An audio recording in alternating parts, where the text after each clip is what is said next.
अगर आप भी MSCT 2027 में फर्स्ट अटेम्प्ट में गवर्नमेंट कॉलेज में एडमिशन लेने की सोच रहे हो तो आपको पता होगा केमिस्ट्री एकमात्र ऐसा सब्जेक्ट होता है जिसमें आप मिनिमम टाइम में बहुत ही बेहतरीन स्कोर कर सकते हैं। तो आज के वीडियो में हम जानने वाले हैं कि केमिस्ट्री में आपको किस तरीके से पढ़ना है, कौन कौन से टॉपिक पर फोकस करने हैं और किस तरीके से फर्स्ट अटेम्प्ट में महाराष्ट्र के अंदर आप टॉप गवर्नमेंट कॉलेज में एडमिशन लेने वाले हो।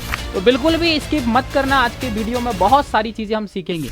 सबसे पहले आप सभी को पता होगा कंप्यूटर बेस्ड टेस्ट आपका होता है। 100 MCQ आपको देखने को मिलेंगे, 90 मिनट का आपको टाइम मिलेगा, कोई नेगेटिव मार्किंग यहाँ पर आपको नहीं देखने को मिलती है और इंग्लिश मीडियम में ही सिर्फ पेपर आता है, हिंदी मीडियम में नहीं आता है।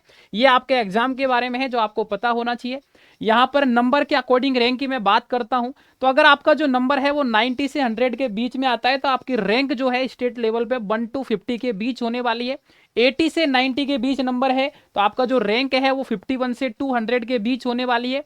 70 से 79 अगर आपके नंबर है तो आपकी रैंक 201 से 500 के बीच होने वाली है।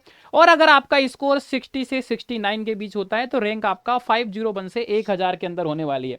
कुल मिला के मिनिमम 75 प्लस नंबर चाहिए ही चाहिए अगर आपको गवर्नमेंट कॉलेज में एडमिशन लेना है, वरना भूल जाना। और आपको पता है अगर 75 प्लस नंबर चाहिए तो केमिस्ट्री में कम से कम 20 में से 18 नंबर होने ही चाहिए, तब जाके यहां पर आपका स्कोर 75 प्लस आएगा। आपको बात करूं मैं वेटेज की तो 11th क्लास का 20% पूछा जाता है, लगभग 4 सवाल। और क्लास 12th में से यहां पर लगभग 80% मतलब 16 क्वेश्चन जो है वो सिर्फ और सिर्फ यहां से पूछा जाता है क्लास 12 से। 11th क्लास में आपका जो है केमिकल बॉन्डिंग हो गया और कुछ ऑर्गेनिक के बेसिक्स जो कॉन्सेप्ट है वहां से सवाल पूछा जाता है। तो केमिकल बॉन्डिंग को बहुत अच्छा बनाना है। जो some basic concept of organic है, IUPAC आइसोमेरिज्म GOC वाले कॉन्सेप्ट है उनको अच्छा बनाना है। बाकी का जो असली गेम है वो हमारा क्लास 12th में चालू होता है। Solution, electrochemistry, coordination compound, chemical kinetics, D&F block और आपका halo alkane, aldehyde, ketone, amines और बायोमोलिक्यूल, ये सारे बहुत ही वेटेज वाले चैप्टर है। इनको कैसे पढ़ना है, इनमें क्या इंपॉर्टेंट है, ये सारी इंफॉर्मेशन देने वाला हूं मैं इसी टेलीग्राम पर। फटाक से लिंक डिस्क्रिप्शन में गिवन है, जिन्होंने भी ज्वाइन नहीं किया है ज्वाइन कर लीजिएगा, वहां पर सारी अपडेट आपको टाइम टू टाइम मिलने वाली है। Physical chemistry, organic chemistry, inorganic chemistry, chemistry के 3 पार्ट होते हैं। 38% जो क्वेश्चन है वो फिजिकल केमिस्ट्री से पूछे जाते हैं। 7 से 8 क्वेश्चन यहां पर हम बोल सकते हैं। यहां पर जो वेटेज है डेफिनेटली आप देखोगे तो लगभग फिजिकल का थोड़ा सा ज्यादा रहता है, ठीक है ना, क्योंकि यहां पर क्या है कि न्यूमेरिकल्स आपसे पूछे जाएंगे भाई। न्यूमेरिकल पूछे जाते हैं, बच्चे जनरली गलत कर देते हैं, उसके लिए आपको प्रैक्टिस करनी ही पड़ेगी। 33% जो क्वेश्चन है वो ऑर्गेनिक से पूछे जाएंगे, 6 से 7 सवाल आप बोल सकते हो। ऑर्गेनिक रटनी नहीं है, समझने पे फोकस करना है। बेसिक्स आपसे पूछे जाते हैं, रिएक्शन पूछी जाती है, नेम रिएक्शन पूछे जाते हैं और टेस्ट आपसे पूछे जाते हैं। 29% इनऑर्गेनिक, इनऑर्गेनिक के दो ही चैप्टर है आपके सिलेबस में जनरली, ठीक है ना। अगर 12th क्लास की मैं बात करूंगा तो आपका हो गया एक तो D&F ब्लॉक, एक कोऑर्डिनेशन कंपाउंड, बाकी का 11th के भी कुछ चैप्टर हैं। जैसे कि आपको पता है 11th क्लास में अगर आप जाओगे तो पीरियोडिक टेबल और केमिकल बॉन्डिंग के सवाल पूछ जाते हैं। मेमोरी बेस्ड चीजें हैं, ज्यादा से ज्यादा चीजों को पढ़ना है, रिवाइज करना है। जितना ज्यादा आप चीजों को रिवाइज करोगे, जितने ज्यादा ट्रेंड याद करोगे, एक्सेप्शन याद करोगे, इनऑर्गेनिक आपका बेहतरीन हो जाएगा। बात करते हैं क्लास 12th में, अगर आप अभी हैं या फिर 12th के बाद एग्जाम देने की सोच रहे हैं तो क्या आपका प्लानिंग होना चाहिए 12th मंथ का।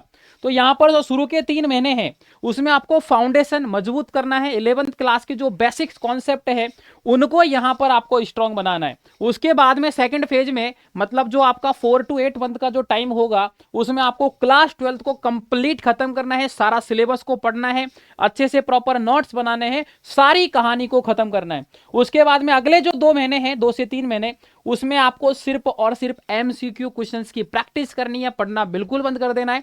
फटाफट चीजों को रिवाइज किया, फटाफट क्वेश्चंस प्रैक्टिस, हर chapter wise questions practice, previous year questions की आपको प्रैक्टिस करनी है लगातार। और लास्ट के 2 महीने में आपको रिवीजन करना है और फुल मॉक पेपर देने हैं, वो भी CBT कंप्यूटर बेस्ड टेस्ट आपको देने। अगर ये काम आप करते हो देन डेफिनेटली आपका स्कोर बहुत अच्छा होने वाला है।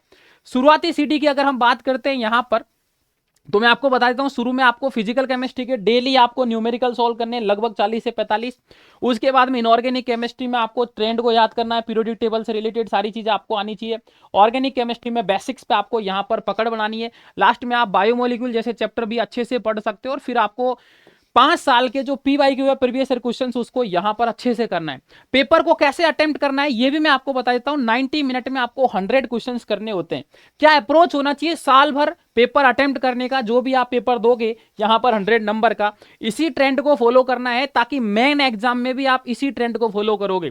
शुरू के 20 मिनट में आपको बायोलॉजी के 20 क्वेश्चन आएंगे, उनको निपटा देना है क्योंकि बायोलॉजी के क्वेश्चन में टाइम नहीं लगता है। उसके बाद में शुरू के 20 मिनट के बाद में 20 से 30 मिनट में आपको इंग्लिश के 20 क्वेश्चन को निपटा देना है। इंग्लिश के सवाल बहुत आसान आते हैं।